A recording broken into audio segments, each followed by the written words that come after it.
bem-vindo, muito bem-vinda. Hoje nós vamos conversar com Monique Mosca Gonçalves. Ela é promotora de justiça no Ministério Público do Estado de Minas Gerais. Já tem uma atuação aqui em Minas, no Mato Grosso, em diferentes regiões. E hoje a gente vai aproveitar para entender um pouco qual é a percepção do Ministério Público dentro do contexto de direito dos animais, abordar um pouco como é que a gente pode atuar em conjunto para tentar buscar o processo de redução dos impactos que a gente encontra na infraestrutura viária. Monique, eu queria agradecer demais pela sua presença, por essa oportunidade da gente estar aqui conversando. É um prazer enorme. Você está aí em uma região onde existe concessionária nova, tem grupos de pesquisa de ecologia de estradas extremamente atuantes, uma região do Triângulo Mineiro com uma mortalidade de animais por atropelamento assustadora, algumas espécies altamente ameaçadas de extinção e sendo impactado. Muito obrigado por essa oportunidade. E eu queria que, antes de mais nada, a Monique fizesse a sua própria apresentação, contasse um pouco para nós quem é você, um pouco da sua carreira, para que a gente possa te conhecer. Então, por favor. Primeiramente, eu quero agradecer por essa oportunidade de poder participar de um evento que já é um evento tão notório, o CIBIV, poder falar um pouco aqui sobre a atuação do Ministério Público, esse tema de tamanha envergadura, que é a questão da ecologia de estradas, a proteção da nossa biodiversidade, dos direitos dos animais também. Bom, meu nome é Monique Mosca Gonçalves, eu sou promotora de justiça há praticamente 8 anos. Inicialmente, eu ingressei no Ministério Público do Estado de Mato Grosso, onde eu atuei nos municípios de Matupá, também um pouco em Cuiabá, e depois eu vim para o Estado de Minas Gerais, para o Ministério Público do Estado de Minas Gerais, onde eu exerço as funções já há 7 anos e alguns meses. Aqui em Minas Gerais, inicialmente, eu trabalhei no norte de Minas, no município de Januária, algum tempo também em São Romão. Depois, atuei no município de Ipatinga, dentre várias atribuições, e, posteriormente, eu fui para Patrocínio, cidade de Patrocínio, quando, então, eu me aproximei mais aqui da região, que é a região mais próxima da minha cidade, da minha cidade natal, que é Presidente Venceslau, no estado de São Paulo. E depois eu fiquei um tempo ainda fora, estudando, fiz o curso de mestrado em Ciências Jurídico-Ambientais na Universidade de Lisboa, onde o objeto central do meu estudo foi a questão da proteção da fauna, especialmente voltada para a questão da proteção dos animais. E agora, há 2 anos e meio, eu já estou atuando em Uberaba, sou promotora de justiça. Atualmente eu estou na Promotoria de Justiça do Meio Ambiente e de Defesa do Consumidor, em Uberaba. Maravilha. Então, ou seja, já tem uma bagagem enorme, já vai ser ótimo poder conhecer esse contexto dentro do Ministério Público. Muito legal. Monique, você comentou aí sobre a questão de direito dos animais, e a gente vive falando, né, direito dos animais. Explica para nós a envergadura de falar sobre direitos dos animais. O que é isso efetivamente? Isso é uma realidade muito nova, né? Então, quando a gente está falando em direitos dos animais, principalmente do âmbito do sistema jurídico, a gente está falando em uma nova conformação que reconhece o princípio da dignidade dos animais. E, com isso, o regime jurídico, ou seja, o ordenamento jurídico que se aplica aos animais, ele passa a considerar não apenas a proteção da fauna, da biodiversidade, a proteção do equilíbrio ecológico, a questão ambiental em si, mas considera a proteção individual de cada animal, de cada indivíduo que é considerado pela ciência como ser senciente. Esse movimento é um movimento que na filosofia ele já tem aí muitas e muitas décadas, mas no sistema jurídico só recentemente é que se passou a discutir sobre a questão de se afirmar que os animais são sujeitos de direitos. Então, isso implica em considerar, como eu disse, que os animais são portadores de dignidade. Então, para nós, seres humanos, há um dever imposto, um dever de que a gente não cause prejuízo, não viole os interesses dos animais, salvo se a gente tiver um interesse maior com foco no ser humano. E isso muda muito o nosso sistema jurídico, né? Isso implica dizer que os animais, eles não são considerados como coisas, o que ainda no nosso Código Civil ainda é uma realidade. Uhum. Mas por uma leitura constitucional, que diz que é proibido praticar a crueldade contra os animais, a gente já se entende majoritariamente no Brasil, tanto do ponto de vista jurisprudencial, como do ponto de vista da doutrina, que os animais são portadores de dignidade. Isso traz um impacto muito grande para o nosso sistema jurídico. Perfeito. Bom, então, na prática, o poder público tem obrigação de proteção à fauna e à biodiversidade de uma forma geral. E como é que isso se encaixa dentro dessa nossa conversa de impactos gerados por empreendimentos e, mais precisamente, dentro da questão do sistema viário? Como é que se encaixa esse dever de prevenção? Se encaixa porque, a partir do momento em que se reconhece a existência de um novo segmento jurídico, a proteção de um novo interesse, um novo valor constitucional, compreende-se que o sistema de gestão do sistema viário, ele não tem que considerar hoje só o interesse ambiental e o interesse à biodiversidade em geral, mas tem que considerar o interesse daqueles animais que vão ser afetados por cada empreendimento. Uhum. E o que implica dizer? Se o Estado, né, o poder público, lato sensu falando, ele tem o dever de proteção da fauna, né? O artigo 225 da Constituição diz que é dever do Estado e da sociedade a proteção do meio ambiente ecologicamente equilibrado, que são bem de uso comum do povo, essencial sadia qualidade de vida. E dentre os deveres específicos do poder público para proteger a fauna, está lá a necessidade de proteger o equilíbrio ecológico, proteger o bem-estar dos animais e proteger a biodiversidade. Então, o que a gente vê? Significa dizer que, além das questões ecológicas propriamente ditas, então, quando a gente vê um empreendimento, a infraestrutura viária é uma infraestrutura que causa imenso impacto ambiental. Está dentre as infraestruturas que mais causam impacto à fauna, né? A gente vê aí a fragmentação dos habitats, o prejuízo à biodiversidade diante do problema de atropelamento de fauna, mas existe um interesse novo que a gente tem que considerar. É o interesse de cada animal que vai ser afetado, principalmente os animais silvestres, eles vão ser afetados ali dentro do seu habitat com um novo empreendimento. E isso tem que ser visto dentro de várias perspectivas. Como minorar esse impacto para o bem-estar dos animais? Como colocar medidas preventivas? E se isso não for realizado, o que isso gera de consequência? O Estado pode ser responsabilizado por não ter empreendido as medidas de prevenção necessárias? Então, são várias perguntas que surgem. E não somente com os animais silvestres, que é o foco aqui da biodiversidade, mas os animais domésticos também. Principalmente próximos dos centros urbanos, os índices de atropelamento de animais domésticos é muito grande também.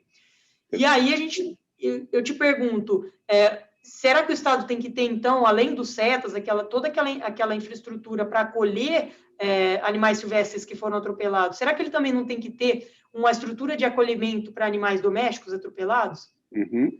Quem que é a obrigação? E, então, assim, é uma nova perspectiva, é um novo olhar que tem que ser direcionado para esse tipo de atividade. Eu estava aguardando lá para o final da nossa conversa, mas essa sua colocação já me levou a uma pergunta. Eu tenho acompanhado vários estudos e processos aonde o empreendedor, seja ele o próprio governo, seja ele uma concessionária de rodovia, está sendo cobrado por cada morte de animais que é noticiado. Ou seja, o processo de valoração dessa mortalidade tem se acentuado nos últimos anos. É esse realmente o ápice da onde a gente espera chegar? Claro que o ápice seria nós conseguirmos proteger os animais antes que esse processo acontecesse, ou seja, que o atropelamento acontecesse. Mas, acontecendo o atropelamento, Isso realmente é possível, Monique, de se estabelecer um processo de cobrança para cada animal que se é noticiado, que se tem uma prova de que aquele animal morreu? É possível. Isso, na verdade, é apenas um dos critérios para a valoração do dano, porque hoje no meio ambiente fala-se muito na ideia de dar um valor econômico para a fauna, para os elementos naturais, porque quando a gente não dá valor econômico, apesar disso ter um certo melindre ético da gente conferir, bom, morreu aqui o animal silvestre, você vai pagar aí um valor de R$1.000, vamos pensar assim, ponto, mas é uma vida que se perdeu. E é uma vida que exerce uma função ecológica. Então, existe uma certa dificuldade de transformar esse tipo de dano em uma valoração econômica. Só que, ao mesmo tempo, existe um problema pior, porque se você não transforma isso em valor econômico, é como se você dissesse que há um custo zero. E isso é importante até para medidas preventivas. Porque quando a gente dá um valor para cada vida perdida, na verdade, isso tem um caráter pedagógico. Porque, para o empreendedor, o sinal que você está dando é o seguinte: previna. Porque, se você não prevenir, vai sair mais caro o que acontecer depois. E isso obriga, porque no âmbito da prevenção, a gente sabe que quem vai escolher muitas vezes as medidas ali é o próprio empreendedor. Né? Então, no âmbito do licenciamento ambiental das atividades, o empreendedor é que ele que é o gestor, seja ele o poder público ou uma concessionária. Então, o órgão ambiental, ele vai avaliar ali se aquele empreendimento, aquela proposta, ela está dentro dos limites, do ponto de vista locacional, se ela atende a melhor tecnologia ou não. Mas quem vai escolher o modelo de empreendimento é efetivamente o gestor. E por isso a gente precisa dar esse sentido de estabelecer critérios para valorar. Então, essa forma de valoração é uma das formas. Eu acho que ainda não se chegou a um modelo adequado para valorar de forma precisa. Por exemplo, quando a gente lida com espécies ameaçadas de extinção, será que o atropelamento de um animal que está na lista das espécies ameaçadas de extinção vai ser valorado da mesma forma que o atropelamento de um outro animal que não está? E o atropelamento de um animal doméstico, como que a gente vai valorar esse dano? Então, assim, existem muitas nuances, né? E isso precisa ser analisado no contexto de cada habitat que envolve cada empreendimento, né? A função de cada animal naquele local e quais animais estão sendo mais afetados com essa atividade. Então, eu acho que é muito complexo. Não existe um modelo único. São vários critérios que eu acredito que tenham que ser sopesados em cada caso, para a gente chegar a um valor que seja mais próximo dos contornos do efetivo prejuízo, do prejuízo à natureza, do prejuízo à biodiversidade, do prejuízo ao bem-estar do animal que foi atropelado também. Então, isso é uma questão muito complexa e eu acredito que a gente está longe ainda de encontrar uma metodologia de valoração que seja efetiva para esse caso. Exato. Eu pergunto isso porque, assim, um exemplo que eu tenho usado muito nos últimos 2 anos, eu fiz uma expedição pelo Brasil e eu estava no meio da Caatinga, no Piauí. E eu precisei caminhar 300 metros em cima da estrada, uma estrada de 2 pistas. E em 300 metros eu contei 101 anfíbios atropelados. Então, é assustador o número, principalmente quando você extrapola isso para uma área maior e tudo mais. Agora, essa discussão mesmo sobre justamente uma espécie ameaçada, um anfíbio com uma densidade que talvez atropelar os 300 não faça nem próximo do efeito ecológico de se atropelar uma anta ou um tamanduá ou alguma coisa do gênero. Então, realmente, esse processo de valoração, eu acho que tem que ser amplamente discutido, até porque todos nós, de uma forma geral, desejamos ter estradas para nos deslocar. Então, você tem o empreendedor, mas no momento em que nós consumimos qualquer bem de consumo, 80% ou mais dos nossos bens de consumo no Brasil são transportados por estrada. Então, 100% de nós somos também responsáveis pelos animais que morrem na estrada.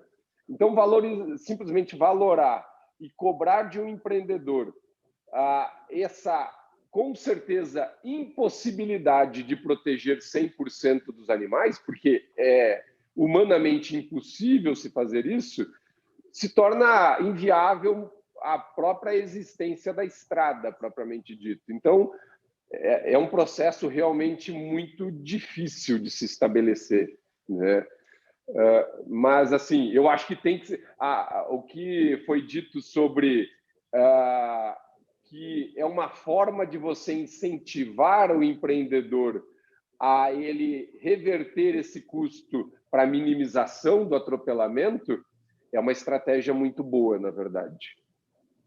Existem danos que são inevitáveis, né? É óbvio que qualquer empreendimento viário, e que é um empreendimento de interesse público, que nós precisamos ter, ele vai causar o atropelamento de fauna. Isso é um dano inevitável. O que há necessidade é de efetivamente minorar ao máximo, através de inúmeros mecanismos, através de sinalização, através das passagens de fauna, evitando as chamadas barreiras de Jersey, que são barreiras que impedem, que causam uma fragmentação maior nos habitats. Mas o principal, do ponto de vista do licenciamento ambiental, o principal elemento é o estudo. Então, é preciso que se estude em cada empreendimento qual que são os contornos daquele habitat próximo, daquele sistema natural existente, e o que esse empreendimento, qual que é o grau de afetação do equilíbrio ecológico. Aí, dentro do exemplo que você mencionou, sobre a questão do atropelamento de anfíbios, a gente tem que verificar qual que é a importância para o equilíbrio ecológico que essa espécie exerce naquele habitat. E a média, e a gente precisa lembrar o seguinte, essa é uma atividade permanente. Porque no direito ambiental, a gente, por vezes, lida com atividades que podem ser temporárias, por exemplo, atividade minerária, uma hora ela vai acabar. Quando a gente lida com o sistema viário, nós estamos lidando com um empreendimento que tende a ter um caráter permanente. Então, a gente precisa se analisar o empreendimento, quais vão ser os impactos que vão ser causados no âmbito da sua concepção, ou seja, na efetiva realização, da implementação da atividade, e depois precisa ter um sistema para gerir esses riscos durante a própria atividade. E esses impactos no meio ambiente, a gente diz muito que existem impactos cumulativos e sinergéticos, isso precisa ser analisado. Né? Então, existem tantos atropelamentos em média, e o dever de monitorização é um dever imposto ao operador. Ele tem que ter um sistema lá para monitorar quantos atropelamentos têm sido feitos, e ele precisa monitorar para ver também qual que é o impacto que esses atropelamentos, que essas mortes estão causando nos ecossistemas. E mais, quando a gente falou aí no começo sobre direitos dos animais, isso traz uma nova nuance. Por quê? Não são todos os animais que são considerados pela lei como seres sencientes, portadores de dignidade. Então, a gente tem um modelo científico, que é a Declaração de Cambridge, que traz lá os referenciais de espécies que são consideradas seres sencientes. As demais espécies, que não têm esse estatuto, que não têm essa noção de dignidade, elas não são consideradas com esse elemento, no sentido de ser considerado ali como portador de valor próprio. Mas nós precisamos entender, então, em cada caso, quais são os interesses que estão em jogo, inclusive a própria segurança viária, né? Porque a questão, dependendo da quantidade ali, das características da fauna local, o risco para o ser humano que está utilizando esse sistema, essa infraestrutura, ele pode ser maior ou menor. O dever do Estado de ali agir para prevenir, obviamente, impacta em primeiro lugar na própria segurança dos seres humanos. Exatamente. Sabe que existe quando é que foi? Fevereiro agora deste ano, foi regulamentada uma legislação no estado do Paraná,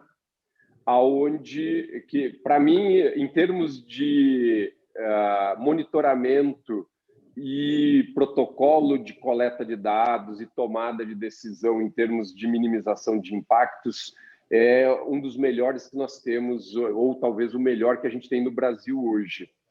E um dos pontos dentro dessa legislação é de que o empreendedor é responsável pela captura, recuperação, manutenção e soltura dos animais afetados. Então, dessa forma, nós entramos não no processo de valoração propriamente dito, mas a gente, da mesma forma, está incentivando o empreendedor a minimizar o risco do atropelamento, porque ele sabe que ele vai ter um custo gigante de manutenção desses animais em um CETAS, em um zoológico, na recuperação do animal doméstico que foi para um veterinário e assim por diante. Então, essa é uma possibilidade bastante atrativa do meu modo de ver, que a gente consegue realmente influenciar que as medidas de mitigação sejam implementadas para que se evite esse processo, na verdade. Perfeitamente, mas isso até independe de uma lei específica. No estado de São Paulo, por exemplo, o Ministério Público lá ingressou já com ação civil pública, em alguns casos, justamente com uma pretensão de obrigar a concessionária de ter um sistema, uma estrutura própria para, em primeiro lugar, identificar prontamente, então, quando houver um atropelamento. Em segundo lugar, dar uma assistência, encaminhar esse animal para uma assistência e que ela preste esse serviço, porque a gente precisa, a atividade que implica em um risco e um determinado impacto, impõe que a gente tenha um direcionamento das medidas para aquele empreendedor específico. Porque senão a gente socializa o dano, socializa os impactos, e a gente precisa ter um direcionamento. Então, é claro que uma lei que preveja isso de forma estrita é importante porque ela não vai dar aso a interpretações no âmbito judicial, não vai implicar na necessidade, por vezes, de uma ação por parte do Ministério Público. Mas, a partir de uma leitura até constitucional, isso já é uma obrigação do empreendedor. Então, o Ministério Público já tem um substrato jurídico, se for necessário, para exigir que aquele gestor daquele sistema específico, que ele cumpra com esse dever e que não repasse esse dever para o poder público. Então, quando eu digo poder público, não é no sentido de... Porque, geralmente, em alguns casos, o que acontece? O empreendedor, ele informa a Polícia Militar do Meio Ambiente, e a Polícia Militar, por vezes, ela não tem ali sequer uma estrutura própria para encaminhar. O que precisa ser realizado, e que, por vezes, o próprio empreendedor é também o poder público, é que exista um link, uma relação direta entre aquele sistema específico e a existência de uma estrutura específica para acolher esses animais. Dá atendimento veterinário, dá a possibilidade de reintrodução, então todo aquele trabalho de tratamento do animal para poder reintroduzir, mas se não for possível, se o animal tiver que ser encaminhado para um estabelecimento definitivo, se ele não tiver mais capacidade de vida livre, é preciso também que se considere que tenha uma estrutura para acolher esse animal de forma para atender as suas condições de bem-estar. E todos esses custos têm que ser considerados no âmbito do licenciamento ambiental. Inclusive, porque na hora de valorar, o empreendedor vai precisar considerar, na hora que ele for escolher ali a localização, ele precisa considerar as alternativas locacionais e ele precisa monetarizar todos esses impactos para ver se esse empreendimento é viável do ponto de vista econômico. Exato. É óbvio que existe o interesse público, mas ele precisa ver porque existem as alternativas locacionais e precisa ver que melhor vai atender esse interesse. Porque senão a degradação ambiental acaba sendo a primeira hipótese para ter um empreendimento que tenha menor custo. Perfeito, exatamente. E falando na questão de licenciamento, nós estamos aí na iminência da votação de uma chamada Lei Geral de Licenciamento Ambiental, que está na Câmara dos Deputados já fazem mais de uma década, na verdade, está sendo remanejado e existe uma busca para que ela seja votada ainda esse ano. Dentro desse processo todo, como é que a senhora entende essa mudança? Ela pode vir para bem? A senhora conhece essa lei que está para ser votada? Essas propostas, no geral, em sua ampla maioria, são propostas que vão trazer um retrocesso ambiental muito grande. Porque é sabido que no Brasil a gente enfrenta uma burocracia muito grande e isso, obviamente, traz prejuízos aos interesses econômicos, mas esses projetos eles buscam desburocratizar em prejuízo do meio ambiente, tornando ali os estudos mais frágeis, menos com menores necessidades de estudos técnicos. Então, a leitura que o Ministério Público, no geral, faz é que essas propostas, elas constituem um risco muito grande de retrocesso. Aliás, e se a gente pensar no sistema viário hoje, que ainda é um sistema, a prevenção, o dever de prevenção no âmbito dessa atividade específica, ainda é muito incipiente. Olha, os dados falam por si, né? Olha só a quantidade de dano à fauna que a gente vê no âmbito desse empreendimento. Então, a gente já vê esse sistema como um sistema deficiente. Então, se a gente flexibilizar ainda mais as exigências ambientais para facilitar, para tornar os empreendimentos cada vez mais viáveis do ponto de vista econômico, os prejuízos ambientais vão ser imensos. Perfeito, exatamente. Essa é a nossa grande preocupação, pois hoje nós já temos instruções normativas e outras legislações que já sabidamente são problemáticas e, ao invés de nós estarmos aprimorando isso, provavelmente nós vamos estar restringindo e reduzindo processos de amostragem e tomada de decisão.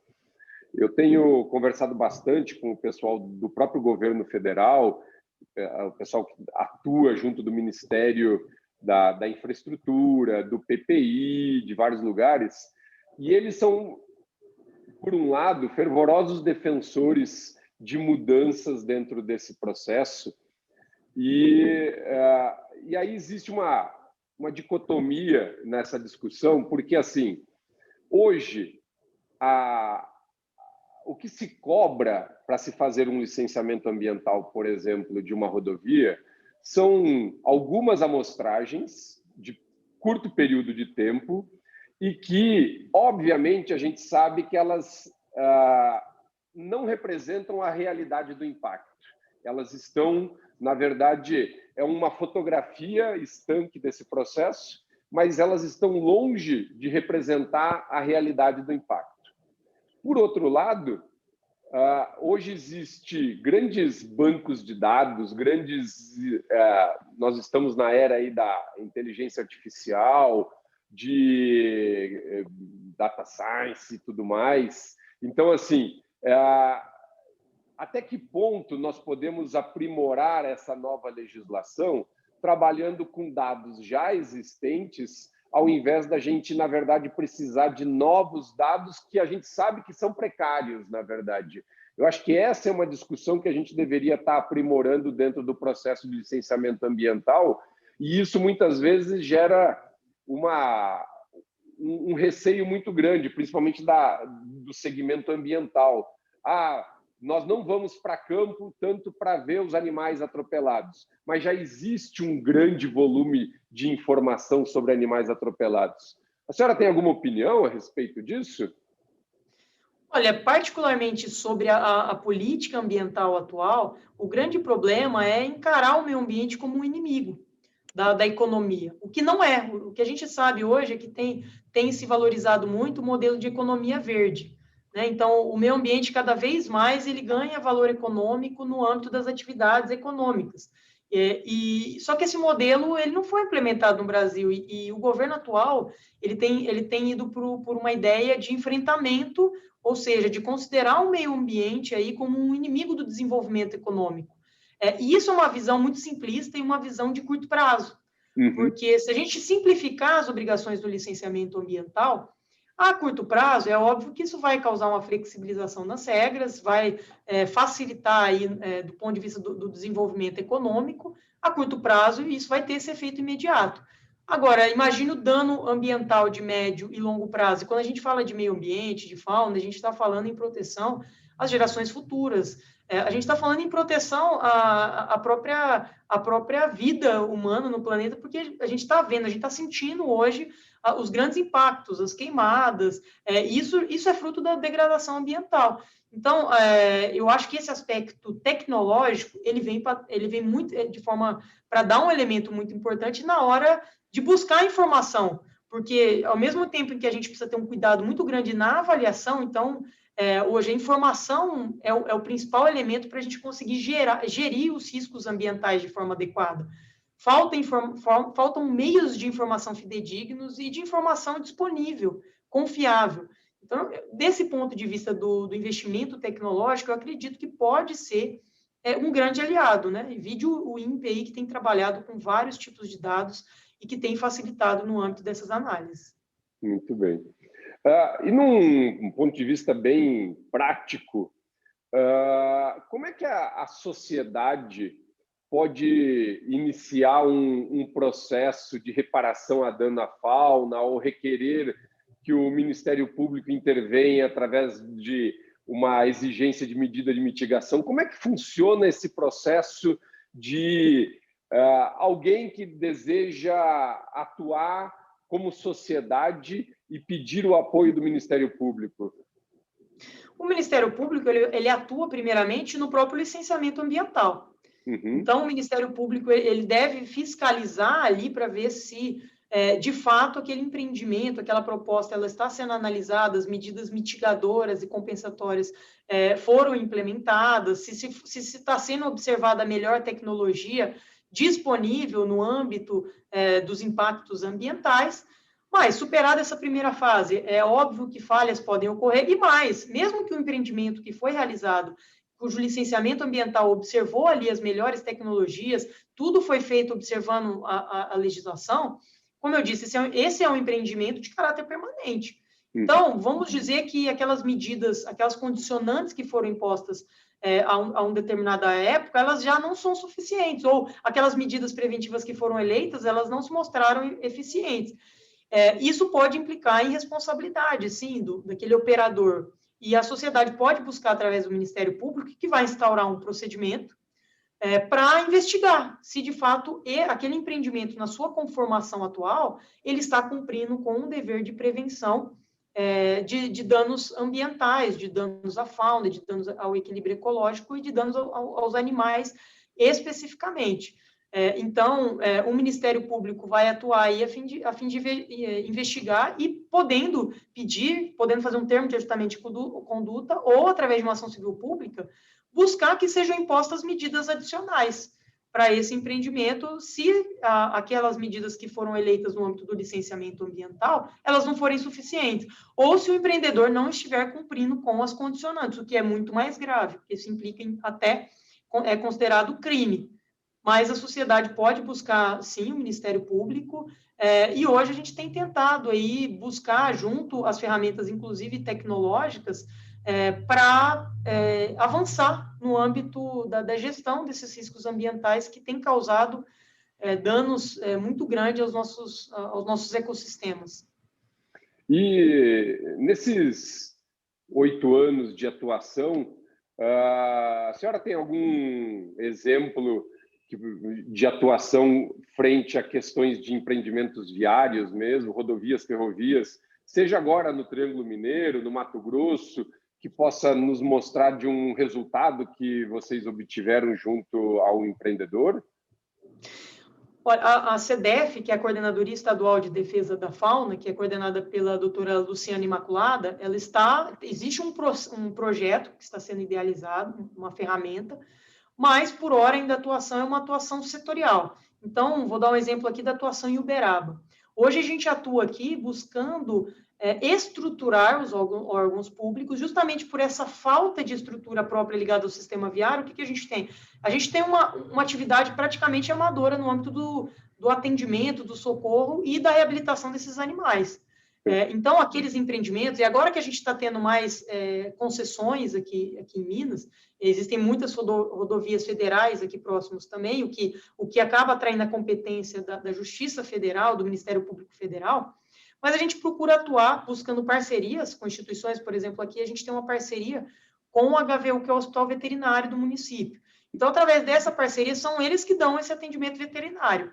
Quando um animal ele é encaminhado através, no geral, da Polícia Militar do Meio Ambiente, ele é encaminhado e ali é feito um primeiro atendimento e depois, agora a gente tem um novo CETAS em Patos de Minas, ele é encaminhado para lá.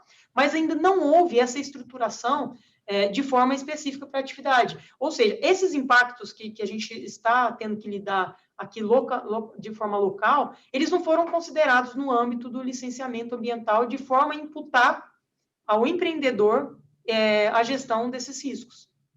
Doutora, existe a gente fala muito de medida de mitigação, e seja ela qual for, redução de velocidade, passagem de fauna, passagem de dossel, todos agora, nos últimos meses, muito tem se falado da tal passagem vegetada que os micos-leões lá no Rio de Janeiro agora vão ter e tudo mais. Mas, na verdade, nós continuamos, a cada vez que nós requeremos a implantação de uma medida de mitigação, ela ainda é baseado em pouquíssima informação, seja do lado acadêmico, seja do lado do Ministério Público, seja do lado do empreendedor. Não existe um estudo sério que direcione essa tomada de decisão.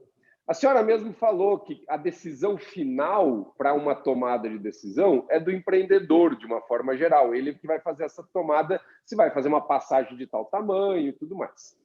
Mas entende-se que, por exemplo, nós temos onça-parda. A onça-parda tem um nível de exigência em termos de tamanho de passagem, altura de tela, completamente diferente de anfíbios ou de pequenos vertebrados ou aves, por exemplo. E deixar isso simplesmente para uma decisão do empreendedor acaba sendo assim, pode ser um paliativo, na verdade, não algo que vai resolver o problema.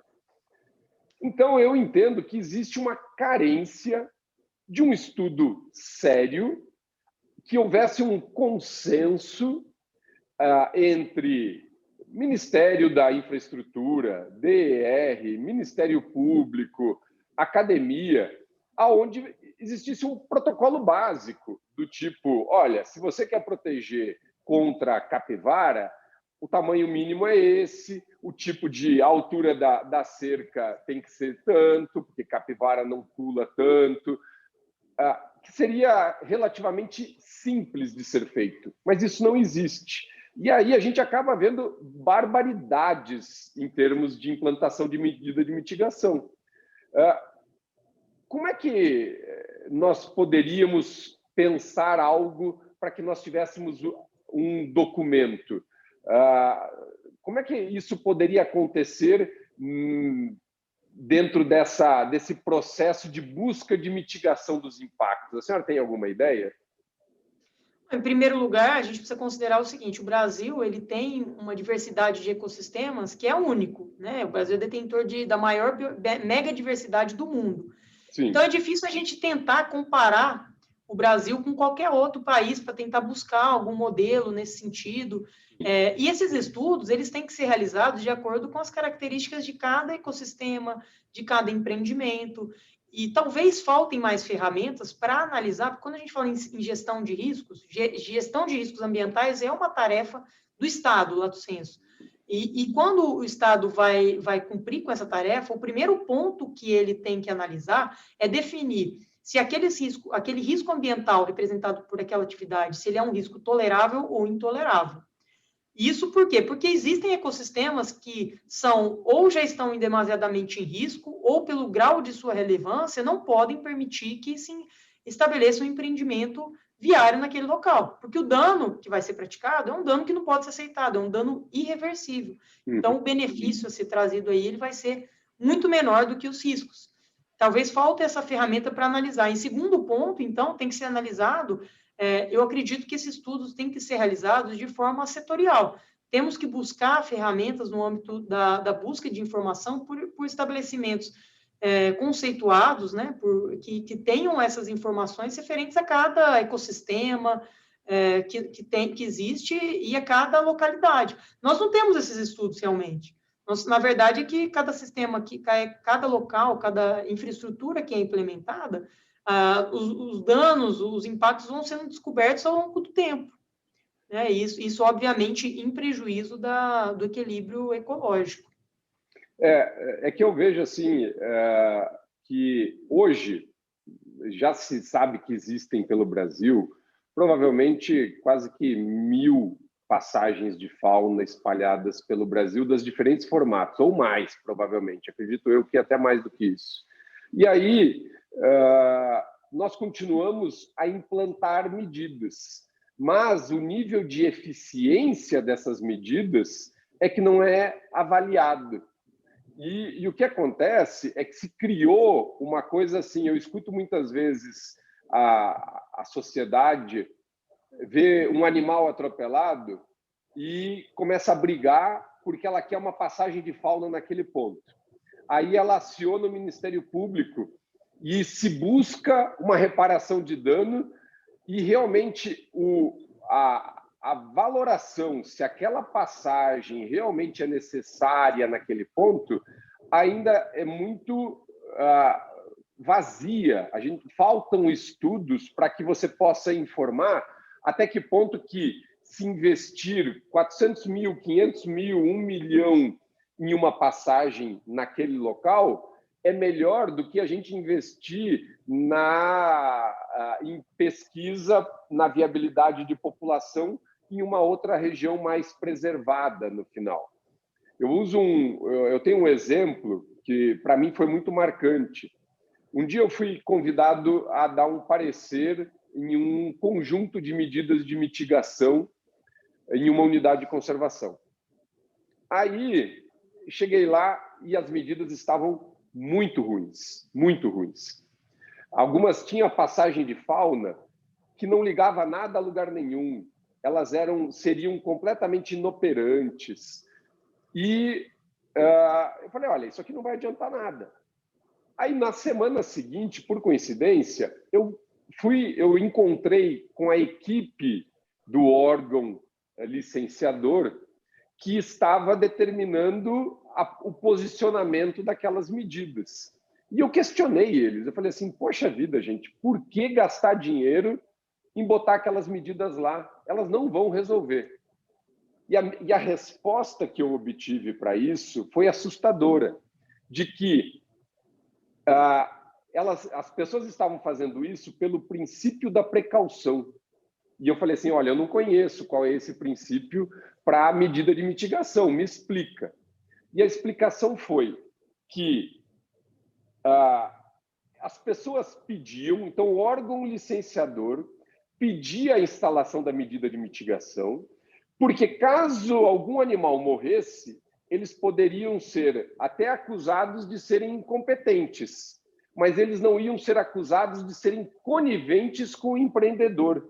Então, por medo de serem autuados de alguma forma dentro do próprio órgão ou pelo Ministério Público ou alguma coisa do gênero, eles está sendo pedido medidas descabidas no final.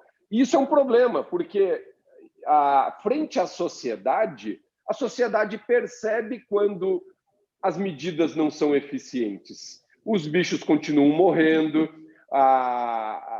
eles não percebem que os animais estão sendo protegidos, e aí, com isso, a gente cai no descrédito, na verdade.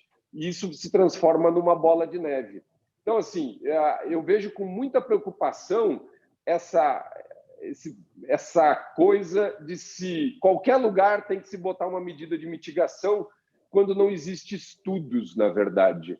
E tudo isso passa por conhecimento científico, mas passa por um discernimento também dos órgãos do próprio empreendedor e recai também sobre o próprio Ministério Público, aonde o nível de cobrança precisa ser totalmente baseado em aspectos técnicos, não que não seja, mas assim, existe uma cobrança que gera medo muitas vezes. O que a senhora acha disso?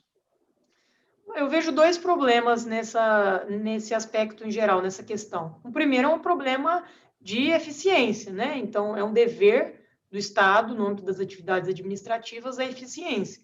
Quando a gente está lidando com uma questão que envolve escassos recursos econômicos, então é óbvio que qual que seria o ideal? Que a gente tivesse uma grande passagem de fauna por todo o sistema viário, que a gente impactasse. Isso é viável? Não, é impossível de se fazer. Então é óbvio que essas passagens e essas medidas têm que ser analisado para fins de otimizar os recursos existentes.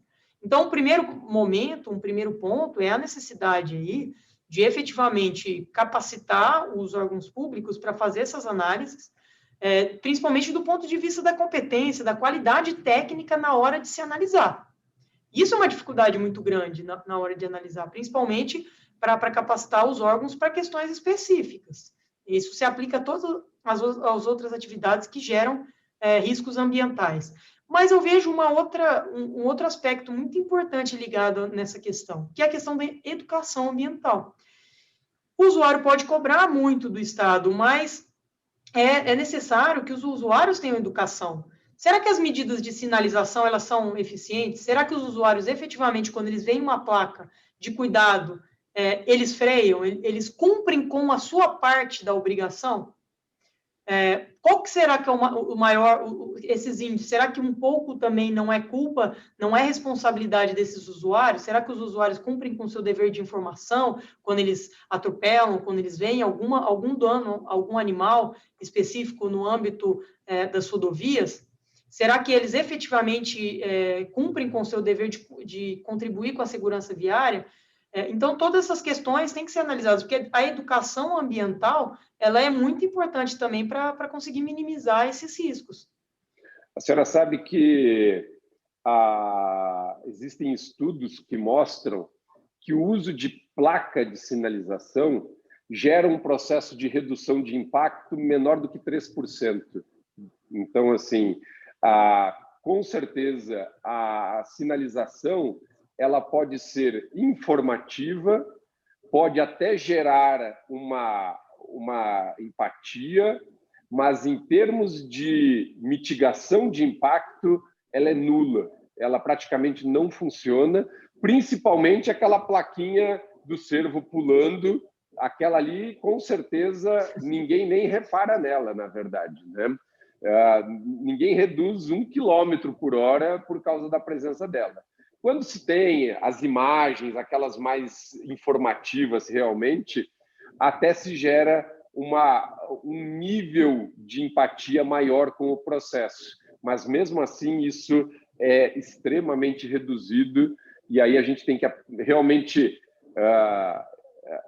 implementar outras estratégias, como redução de velocidade, as passagens de fauna e outras coisas, quando se quer efetivamente gerar o processo de proteção. Talvez falte informação, né? E aí a gente vê sistemas como o sistema Urubu, que veio para dar uma informação mais precisa para esse tipo de situação, mas o grande público, as pessoas ainda talvez desconheçam os danos, né? O quanto tem sido os danos à fauna que tem causado pela questão do atropelamento. Então, eu acho que o braço da educação em primeiro passo, a informação. Os usuários têm que ser informados e, segundo, têm que cumprir com o seu dever de cooperação também. Exatamente. Doutora Monique, por favor, algum outro ponto que a senhora gostaria de abordar sobre essa atuação do Ministério Público junto dos impactos e dentro da questão de ecologia de estradas, mas em geral, se a senhora quiser discutir algum outro ponto? Bom, eu acho que a gente falou tudo aqui.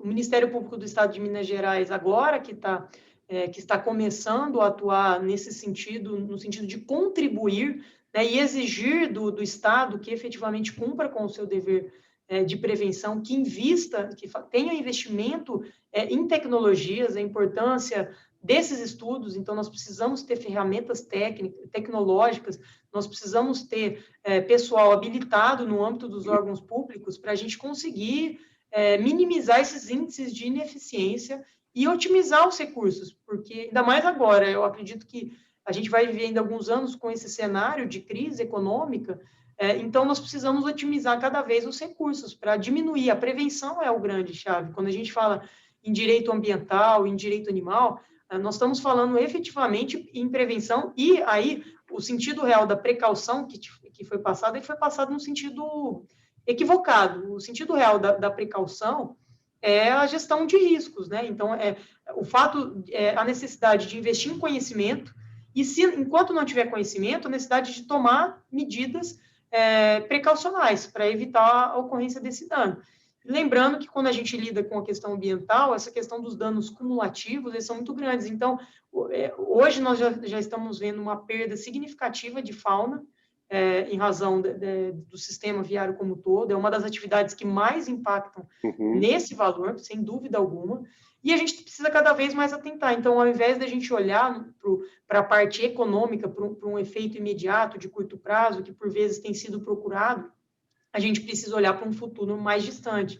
Nós precisamos olhar aí para a manutenção da biodiversidade, porque isso não é um dano que se possa reparar. Nós vamos chegar a um momento, a natureza tem a sua capacidade de resiliência, nós sabemos, mas o desequilíbrio ecológico ocasionado por essa perda maciça de indivíduos, de fauna no geral, ela vai causar um dano irreparável e nós não vamos ter a capacidade de recompor esse meio ambiente no futuro. Então, vai ser um prejuízo muito grande. Então, acredito que é necessário, o Ministério Público tem investido nisso, mas é uma questão complexa, já que, geralmente, pelo menos no estado de Minas Gerais, no geral, o gestor é ainda o poder público, e tudo é mais difícil de se exigir do poder público, quando se é falado. Então, é preciso que se tenha esse olhar da população também, a questão da educação e da informação ambiental. Quando as pessoas tiverem esse conhecimento, quando elas tiverem essa visão, quem sabe elas vão adotar condutas mais diligentes no âmbito do sistema viário no geral. Perfeito. E adiantando, em um determinado momento, a senhora comentou sobre a doutora Luciana, ela também está participando aqui do Congresso e vai apresentar um pouco desses projetos que o Estado de Minas, o MP de Minas, está desenvolvendo para tentar minimizar os impactos da infraestrutura viária em diferentes setores, como nas unidades de conservação, justamente modelando áreas críticas de atropelamento em todo o estado e assim por diante. Acho que vai ser muito interessante a apresentação dela, vale a pena assistir. Com certeza. A doutora Luciana Imaculada é nossa coordenadora da Fauna Estadual, então é quem efetivamente está à frente desses projetos, e acredito que a gente vai ter vamos ter novidades aí muito boas e podemos esperar uma atuação para minimizar esses danos. Com certeza. Muito bem. Doutora Monique, eu queria agradecer demais pela sua presença, por esse tempo, e dizer que foi excelente. É sempre muito gratificante escutar os diferentes segmentos da sociedade e entender de que forma que a gente pode interagir e realmente buscar com empreendedores, com o governo, com o Ministério Público, com a sociedade, com ONGs, academia, como minimizar esses impactos. Então, assim, muito obrigado por essa oportunidade de estarmos aqui conversando e espero que essa seja a primeira de muitas oportunidades. Eu é que agradeço, foi uma conversa muito interessante, acredito que a gente pôde abordar, e novamente reforço que foi uma grande honra, um grande prazer poder participar desse evento de âmbito internacional. Muito obrigado, até mais. Um abraço. Até mais.